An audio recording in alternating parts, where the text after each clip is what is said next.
रविशंकर प्रसाद जी, पूर्व कैबिनेट मंत्री, इस वक्त आज तक पर हमारे साथ लाइव जुड़ रहे हैं। बहुत बहुत स्वागत है आपका रविशंकर प्रसाद जी। विपक्ष इस बजट पर सरकार को घेर रहा है। कई सारे एक्सपर्ट्स भी मान रहे हैं कि जो जीएसटी के बम्पर कलेक्शन थी, उसके बाद कई लोगों को सर उम्मीद थी कि कुछ टैक्स के बोझ से जो मिडिल क्लास झुका हुआ है उसको थोड़ी सी राहत मिलेगी।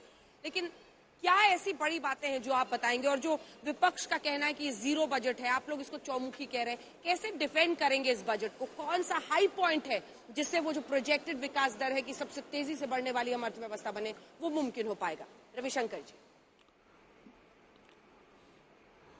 देखिए, विपक्ष तो अपनी बात कहेंगे, उनको तो कभी सरकार में 7 साल में कुछ अच्छा दिखाई नहीं पड़ा, और राहुल गांधी जी को तो और दिखाई नहीं पड़ता है, तो छोड़िए उनकी बात। आप देखिए, इस बजट का सबसे बड़ा फोकस क्या है कि कोरोना 2.5 साल से परेशानी, 150 करोड़ लोगों को टीके लगे, ऑक्सीजन एक्सप्रेस आया, वेंटिलेटर बना, हॉस्पिटल में इतनी जगह ऑक्सीजन प्लांट्स लगे, इतने इंसेंटिव दिए, इन सबों के बावजूद हम 9.2% ग्रोथ का कमिटमेंट दे रहे हैं और करके दिखाएंगे।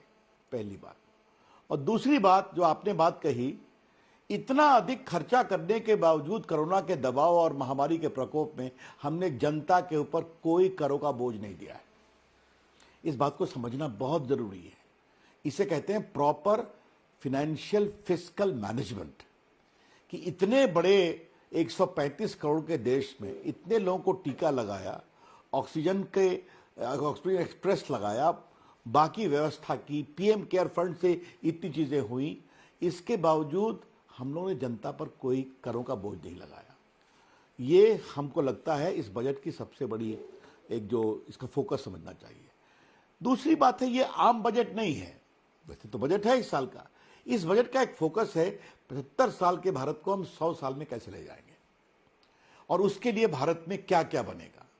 अब देखिए, 25,000 किलोमीटर सड़कें बने। अब ये बताइए, भारत को एक लॉजिस्टिक हब बनाया जाए कार्गो के माध्यम से, डेटा को इंफ्रास्ट्रक्चर बनाया जाए। एग्रीकल्चर की बात तो आपने बहुत की होगी, एमएसपी उनको दिया जा रहा है, आगे भी दिया जाएगा। फर्टिलाइजर की बात, मैं कुछ बड़ी बातें आपको बताने की कोशिश कर रहा हूं। केन बेतिया रिवर को ही जोड़ने की बात नहीं है, दक्षिण भारत की 5-5 नदियों को जोड़ने का डीपीआर बन गया है।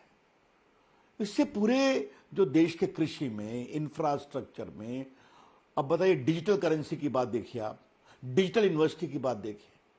अगर आप मुझे 1 मिनट वक्त दें, थोड़ा मैं आपको अपने आईटी मंत्री के अनुभव से बताना चाहूंगा। एम्प्लॉयमेंट की बात करते हैं, अंजना जी सही लोग बोलते हैं, देश की गिग इकोनॉमी में कितने लोग इन्वॉल्व हैं, कभी आप लोगों ने जानने की कोशिश की है कि भारत में जो ई कॉमर्स बढ़ा है उससे कितने लोगों को एम्प्लॉयमेंट मिला है?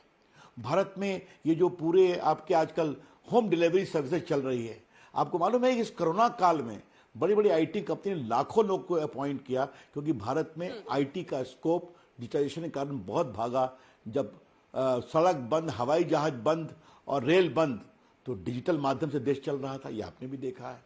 तो मेरा खाली कहना है कि ये जो सारी चीजें हैं, अब देखिए पीएलआई में 60 लाख नौकरी की बात है। मैं फिर बताऊंगा, हमारे इलेक्ट्रॉनिक में पीएलआई को हम लोगों ने लाया, पहला आइटम था। 2 मोबाइल फैक्ट्री खड़ी थी, आज वो 270 है। आपके नोएडा में जहां स्टूडियो है, नोएडा में 93 फैक्ट्री आ चुकी है। आज दुनिया की सारी मोबाइल कंपनी भारत में आ चुकी है, लगभग 6 लाख लोगों को नौकरी मिली है। तो इस तरह से हम उसको और 19 सेक्टर्स में ला रहे हैं।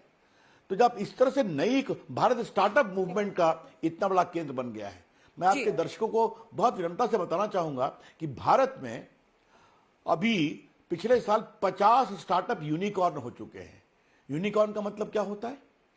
वो स्टार्टअप जिनका रेवेन्यू रोल ओवर है $1 बिलियन, यानी 7,000 करोड़।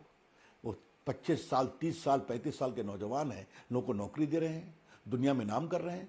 तो मेरा आज भारत स्टार्टअप में दुनिया का 3rd बिगेस्ट इकोसिस्टम बन चुका है। ठीक है। इलेक्ट्रॉनिक मोबाइल मैन्युफैक्चरिंग में 2nd बन चुका है। तो मेरा खाली कहने का मतलब क्या है कि डिजिटल इंफ्रास्ट्रक्चर, फिजिकल इंफ्रास्ट्रक्चर, सड़क, हाँ एक बात और बोलना भूल गया, डेटा को अब इंफ्रास्ट्रक्चर बना दिया गया है आज के बजट में। डेटा का मतलब क्या है? भारत दुनिया का बिगेस्ट डेटा सेंटर बनने की संभावना है। मुंबई में एशिया का सबसे बड़ा डेटा सेंटर बना है। Data cleaning, data improvement, data innovation, तो ये सब जो नई इकोनॉमी आ रही है, इसमें भारत डिजिटल यूनिवर्सिटी की बात, डिजिटल करेंसी की बात है। तो किसानी भी जी है, सर। सड़क भी है, लॉजिस्टिक भी है, क्लीन एनर्जी भी है। इसके साथ साथ भारत को भविष्य में और जी। कहां ले जाना है, उसका एक बिल्कुल रोड मैप इस बजट में है।